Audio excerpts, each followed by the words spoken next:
Bangalore was once known as the Garden City of India. With ever-growing population and rapid urbanization, it is now turning into a garbage city. Today, Bangalore generates 3,500 tons of garbage every day, with each house generating approximately 1.5 kgs of waste every day. Household waste forms a major chunk of the total garbage collected. Household garbage, which consists of dry and wet waste, is mixed together and handed over to garbage collectors and Paura Karmikas.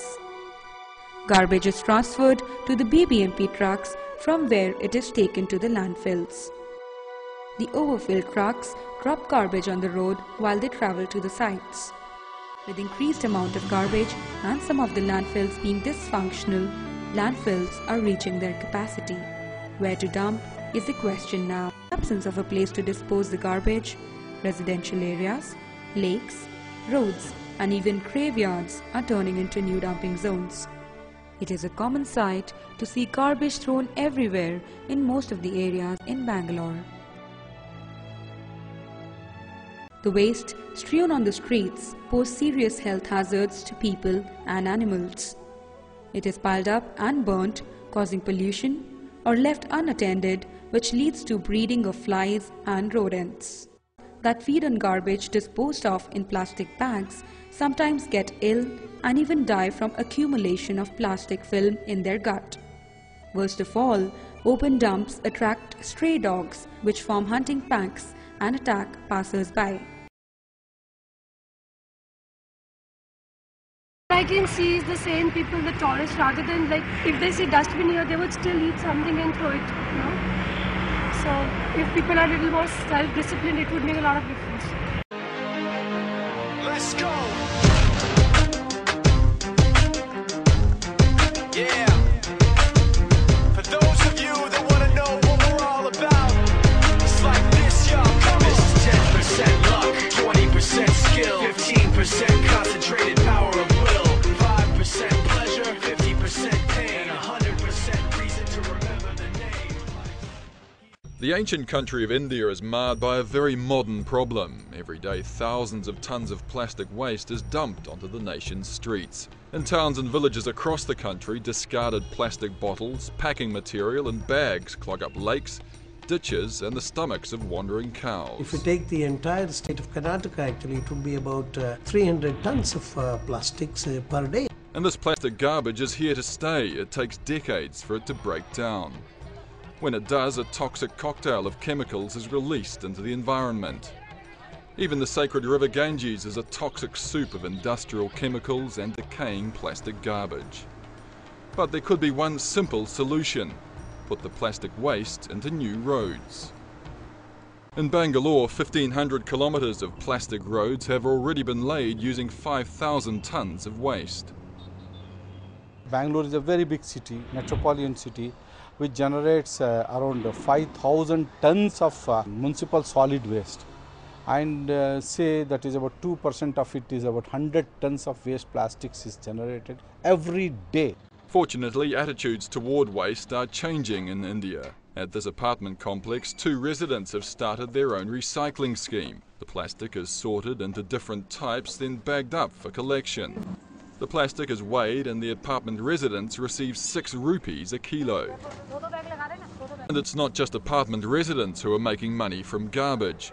School kids bring plastic for recycling from home. The money enables the school to buy new books and computers. Teachers hope that by educating the children, they can educate the parents, who are often unaware of the dangers caused by plastic waste. There's many different types of waste, and altogether they're of absolutely no use. All they do is pollute. But if you segregate it, if you take out the plastic and the metal and the organic waste, all of it is of some value. When the plastic arrives back at the factory, any dirty plastic first has to be cleaned and then ground down into tiny granules. The principle of blending plastics into road is not new and has been used in the West for some time.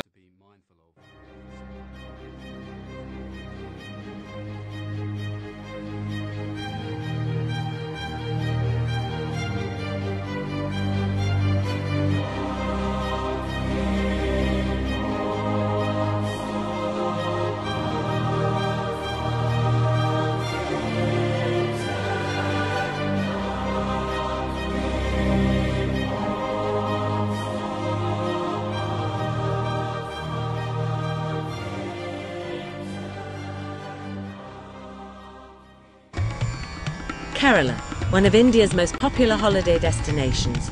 In a bid to attract more foreign visitors, officials are striving to create a cleaner environment. And with the support of a local businessman, many of its residents are helping by turning their household waste into sustainable energy. In Kerala's capital, Trivandrum, a company called Biotech is equipping homes and businesses with the means to produce their own sustainable energy from waste. Traditionally in India, food waste is dropped on the ground, where it is eaten by birds and animals. But in the cities, this is becoming less acceptable. Not only does it cause smells, the rotting debris also attracts rats. Biotech owner Sajji Das is trying to solve this problem and save homeowners money by reducing their fuel bills. Liquid petroleum gas, or LPG, is the most common source of cooking fuel and costs about 100 rupees or £1 a week. But by installing a biogas tank in their home, residents like Sahadavan can save money and help clean up the environment. No smell, no mess. We are very, very happy with it, and we just hope that more people would go about installing this. Ordinary kitchen food waste is fed into a tank where tiny microbes break it down to produce methane gas. It is then fed back into the householder's kitchen. So far, the company has installed more than 12,000 domestic plants and is expanding its operation to build larger industrial tanks for institutions, which can then be adapted to run off both kitchen and human waste. At Sri Kariam Market, the waste from its fish stalls helps produce enough energy to run 20 electric lights for 6 hours. Imagine the impact on cleanliness and health if other markets managed their waste in this way and also benefited from the electricity.